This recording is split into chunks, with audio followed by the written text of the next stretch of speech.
এক গরিব মায়ের ছেলের অসাধারণ প্রতিভা। এক ছিল দূর দেশের এক ছোট্ট গ্রাম। সেখানে বাস করত রাশেদ নামের এক তরুণ, যে তার বিধবা মায়ের সাথে খুব কষ্ট করে দিন কাটাত। তারা খুব গরিব ছিল, কিন্তু রাশেদের ছিল এক অমূল্য ধন, তার জ্ঞান, বুদ্ধি আর সাহস। রাশেদ ছোট থেকেই পড়াশোনায় খুব মেধাবী। গ্রামের ছোট্ট মসজিদের ইমাম সাহেব তাকে সবসময় উৎসাহ দিতেন। বেটা, মানুষের আসল শক্তি হল জ্ঞান আর সদ্ব্যবহার। এই দুটি নিয়েই মানুষ অনেক দূর যেতে পারে। একদিন খবর এলো, রাজধানীর রাজা ঘোষণা দিয়েছেন যে রাজকন্যার বিয়ের জন্য সারা দেশের মধ্যে প্রতিযোগিতা হবে। যে তরুণ সব প্রশ্নের উত্তর দিতে পারবে, তার সঙ্গে রাজকন্যার বিয়ে দেওয়া হবে। গ্রামের মানুষ মজা করে বলল, রাশেদ, তুমি তো গরিব ঘরের ছেলে, রাজা কি তোমার মতো কাউকে জামাতা হিসেবে নেবে? কিন্তু তার মা বললেন, বাবা, মানুষের মর্যাদা ধন সম্পদে নয়, মেধা আর সততায়। তুমি চেষ্টা করে দেখো। রাশেদ রাজধানীতে গিয়ে প্রতিযোগিতায় অংশ নিল।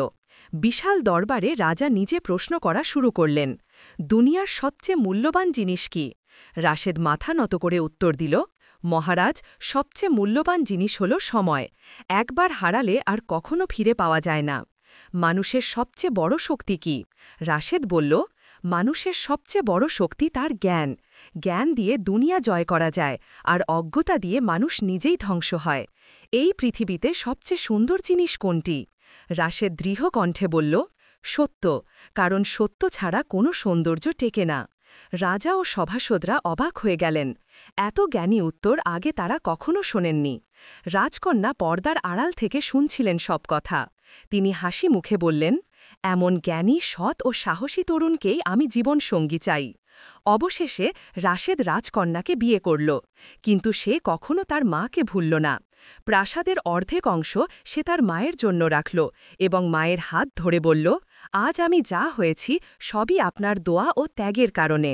রাজা আনন্দে ঘোষণা করলেন, এই তরুণ শুধু আমার জামাতা নয়, বরং সারা দেশের জন্য এক আদর্শ। ধনসম্পদ নয়, মানুষের আসল শক্তি হল জ্ঞান, সততা আর সময়কে মূল্য দেওয়া। মায়ের দোয়া ও আশীর্বাদই সন্তানের সবচেয়ে বড় প্রাপ্তি।